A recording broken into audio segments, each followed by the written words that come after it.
Pada pertemuan pertama akan dibahas mengenai aplikasi yang akan digunakan, yakni aplikasi Borland Delphi 7, di mana di dalamnya akan kita pelajari mengenai macam-macam objek standar dan penerapan prosedur dalam merancang sebuah aplikasi. Borland Delphi sendiri merupakan perangkat pemrograman aplikasi visual yang berbahasa pemrograman Pascal atau bahasa pemrograman Delphi. Dari gambar pertama dapat dilihat merupakan tampilan utama dari aplikasi tersebut, di mana terdiri dari toolbar, main windows, komponen palette, object review, from designer, object inspector, code explorer, dan code editor. Pada dasarnya selama praktikum dari pertemuan 1 sampai dengan pertemuan 7, yakni langkah dalam pembuatannya yaitu yang pertama, pembuatan desain dari aplikasi yang akan dibuat. Lalu setelahnya masukkan kode perintah ke dalam masing-masing objek, lalu jika terjadi error atau aplikasi tidak dapat berjalan, maka perhatikan kembali kode-kode perintah yang telah diinput, karena dapat dipastikan terdapat kesalahan. Kesalahan yang mungkin terjadi antara lain salah pengejaan kata tertentu atau penggunaan simbol tertentu. Lalu pada gambar kedua dapat dilihat merupakan contoh dari pertemuan pertama, yakni aplikasi pengukuran bodi massa index atau BMI. Langkah pertama merupakan mendesain dari aplikasi tersebut, lalu masukkan kode perintah ke masing-masing objek yang diantaranya yaitu bagian hitung, reset, dan close. Lalu setelah tidak ada terjadi error, maka aplikasi dapat di-run dan digunakan sesuai kebutuhan. Pada pertemuan kedua akan dibahas mengenai fungsi percabangan tunggal dan majemuk. Algoritma percabangan adalah sebuah perintah yang digunakan untuk menginformasikan program tentang perintah apa yang wajib dijalankan dan di mana perintah tadi disesuaikan dengan beberapa syarat khusus. Fungsi prosedur pemecahan percabangan ini adalah untuk memproses keputusan yang tepat dan sesuai dengan tujuan programmer sistem dari beberapa syarat yang terjadi pada sistem yang telah digunakan. Pada pertemuan kali ini, secara spesifik akan dibahas mengenai dua fungsi percabangan. Yang pertama merupakan percabangan tunggal, di mana merupakan operator percabangan yang digunakan untuk menentukan sebuah pilihan dengan kondisi tunggal. Yang kedua merupakan percabangan majemuk, yaitu operator percabangan yang digunakan untuk memilih pilihan dengan kondisi yang wajib dipenuhi lebih dari satu. Bentuk sintaks dari percabangan tunggal dan majemuk dapat dilihat pada kedua gambar tersebut. Masuk ke dalam contoh, berikut merupakan hasil output yang diinginkan yaitu aplikasi logika kondisi. Setelah terbentuk desain seperti pada gambar tersebut, lalu masukkan kode perintah ke dalam masing-masing objek diantaranya bagian if then else, hitung, bersihkan, dan tutup. Lalu setelah tidak ada terjadi error, maka aplikasi dapat di-run dan digunakan sesuai kebutuhan. Pada pertemuan ketiga akan dibahas mengenai logika kondisi percabangan pemilihan. Percabangan pemilihan atau yang dianggap dengan percabangan switch merupakan sebuah sintaks yang berfungsi untuk menyeleksi beberapa kondisi. Perbedaannya dengan percabangan tunggal dan majemuk adalah variabel dan tipe data yang dideklarasikan lebih terbatas dan hanya mampu menggunakan satu variabel dan satu tipe data. Dari gambar tersebut dapat dilihat merupakan bentuk sintaks dari percabangan pemilihan. Masuk ke dalam contoh, merupakan hasil output yang diinginkan yaitu aplikasi logika kondisi.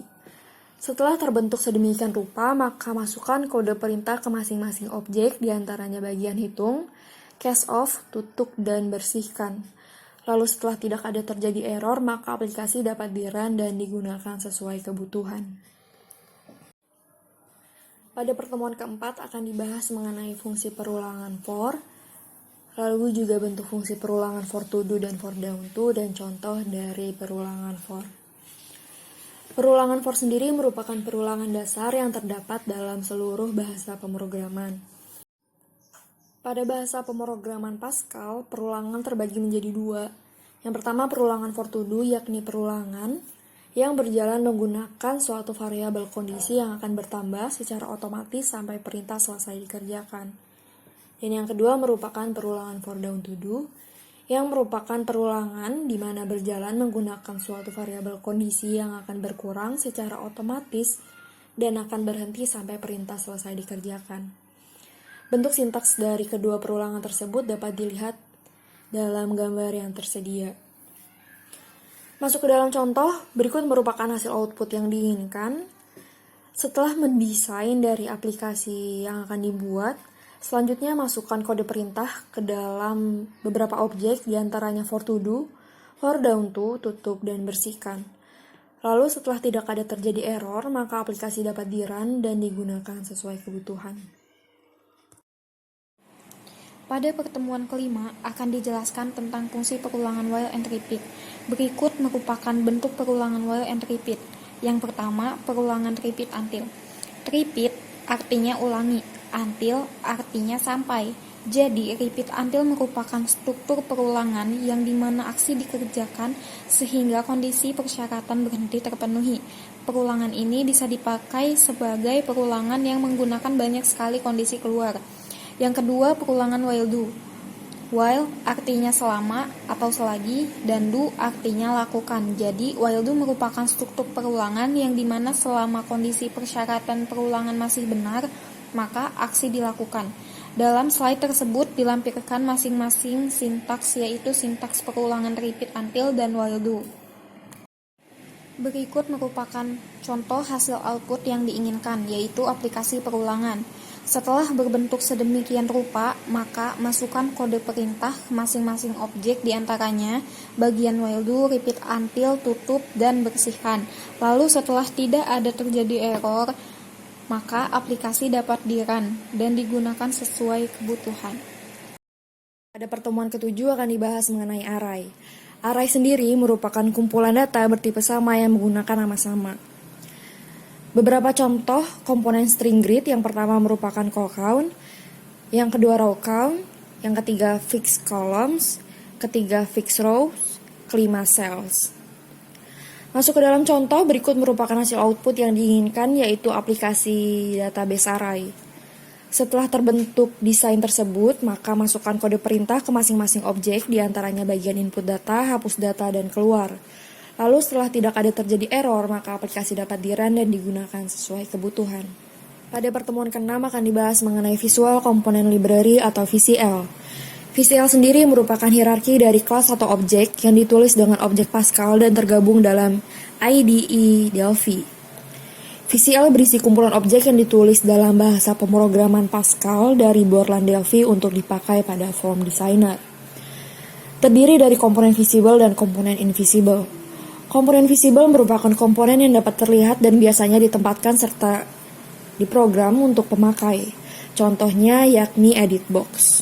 Sedangkan pada komponen invisible adalah komponen yang tidak dapat terlihat dan berguna untuk memberikan kontrol khusus atau sebagai antarmuka bagi programmer. Contohnya yakni timer. Masuk ke dalam contoh, berikut merupakan hasil output yang diinginkan, yaitu aplikasi untuk mendata tugas praktikum mahasiswa. Setelah terbentuk desain tersebut, maka masukkan kode perintah ke masing-masing objek, diantaranya bagian keluar dan bersihkan. Lalu setelah tidak ada terjadi error, maka aplikasi dapat di-run dan digunakan sesuai dengan kebutuhan.